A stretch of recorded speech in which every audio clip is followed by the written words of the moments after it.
प्यारे बच्चों, पिछले वीडियो में आपने देखा कि प्रकाश किसे कहते हैं, प्रकाश का परावर्तन क्या होता है और प्रकाश के परावर्तन के नियम क्या है। उस वीडियो में हमने आपको बताया था प्रकाश के परावर्तन के लिए एक चिकना चमकीला सतह बहुत महत्वपूर्ण है, सरफेस। अगर हम गौर से देखें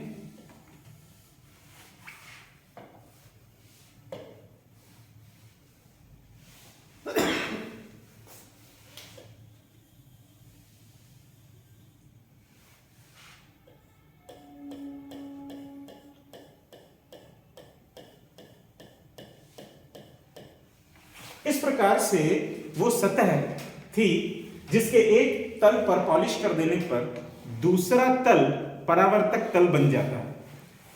इस परावर्तक तल को एक अन्य नाम से भी हम पुकारते हैं और इसे हम दर्पण भी कहते हैं। आपने अपने घरों में दर्पण देखा है, तो दर्पण के बारे में ही आज हम और पढ़ेंगे। वास्तव में दर्पण क्या है? दर्पण एक परावर्तक तल।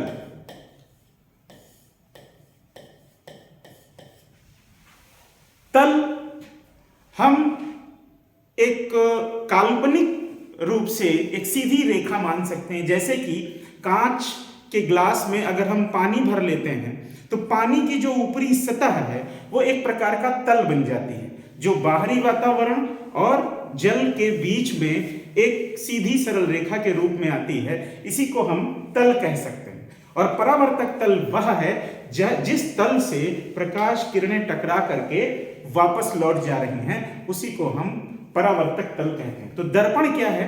दर्पण एक परावर्तक तल है। दर्पण दो प्रकार के होते हैं। नंबर एक, समतल दर्पण, और नंबर दो, गोलीय दर्पण।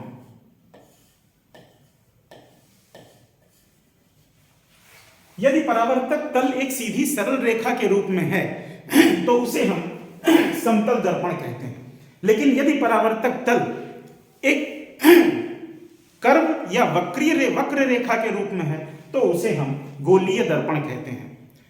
गोलीय दर्पण के उदाहरण के तौर पर आपने घर में अपने चम्मच देखा होगा। अगर चमकीला चम्मच है, आप उसके अंदर से सामने से देखेंगे, जो गहरा भाग है उसमें अगर आप तस्वीर देखेंगे अपनी, तो अलग तरीके की दिखाई देगी। और वही चम्मच जब आप उलट देंगे, उभरे हुए तल की तरफ से अगर आप अपनी तस्वीर देखेंगे तो उसमें अलग तस्वीर दिखाई देगी। तो ये जो अंतर है, ये वक्र परावर्तक तल का अंतर है। आज हम लोग इसी के बारे में चर्चा करेंगे।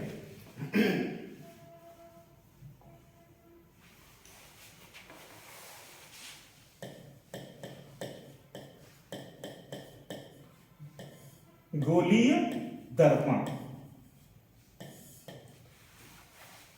गोलीय दर्पण एक कांच के खोखले गोले का भाग होता है। यदि हम एक खोखला गोला लें और इस खोखले गोले के बाहरी सतह पर हम ये दर्पण,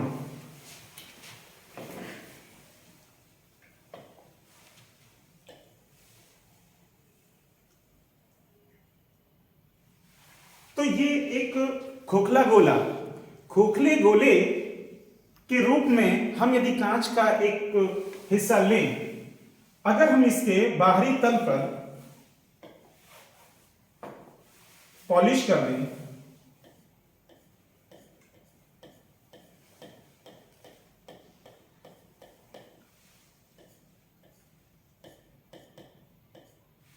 और उसके बाद में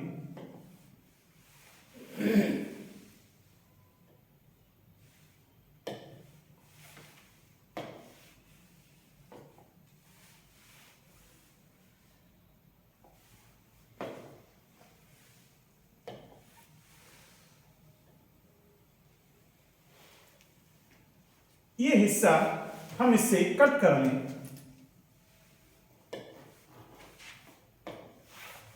ये हिस्सा यदि हम इससे अलग कर दें तो निश्चित रूप से आपको एक वक्र कांच का टुकड़ा मिल जाएगा जिसके एक सतह पर पॉलिश है और दूसरी सतह परावर्तक तल है। तो जिस हिस्से पर पॉलिश है उसको हम पॉलिश करने के बाद, और ये जो दूसरी सतह उभरी हुई है यही परावर्तक तल है। अगर हम इसको काट कर अलग करेंगे तो ये कुछ कुछ इस प्रकार से दिखाई पड़ेगा।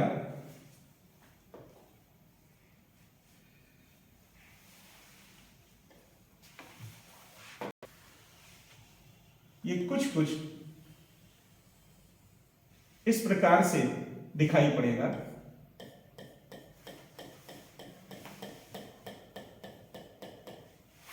और बाहरी तल पर पॉलिश है जबकि भीतरी तल परावर्तक तल कहलाता है। इस खोखले गोले का जो केंद्र है, इस केंद्र को हम वक्रता केंद्र कहते हैं।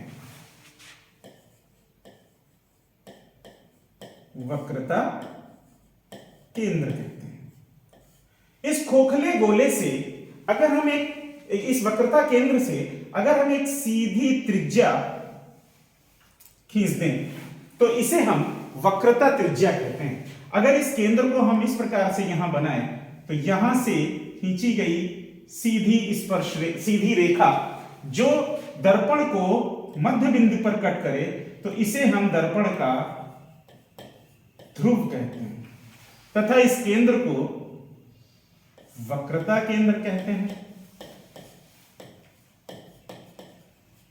इसे C अक्षर से प्रदर्शित करते हैं, ध्रुव को P अक्षर से प्रदर्शित करते हैं और CP रेखा वक्रता त्रिज्या कहलाती है,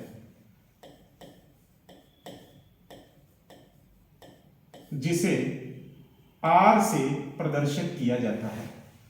तो इस प्रकार से ये ऐसा खोखले गोले का वह हिस्सा जिसका धंसा हुआ तल परावर्तक तल होता है, इसे हम अवतल दर्पण कहते हैं। अवतल दर्पण, ये सामान्य परिभाषाएं थी अवतल दर्पण की। अवतल दर्पण को ही अगर हम इस घेरे को मान लिया ये हिस्सा हम काटकर अलग करते हैं और इसमें हम इस तरफ पॉलिश कर दें, यानी अब हमने क्या किया कि धंसे हुए तल पर पॉलिश होगी। तो जब धंसे हुए तल पर पॉलिश है तो उभरा हुआ तल परावर्तक तल बन जाता है।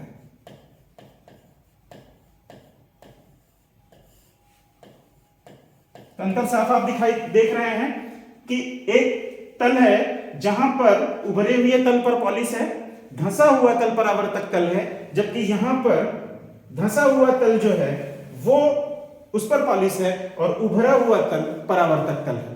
तो वह दर्पण जिसमें उभरे हुए तल पर उभरा हुआ तल परावर्तक तल है उसे हम उत्तल दर्पण कहते हैं।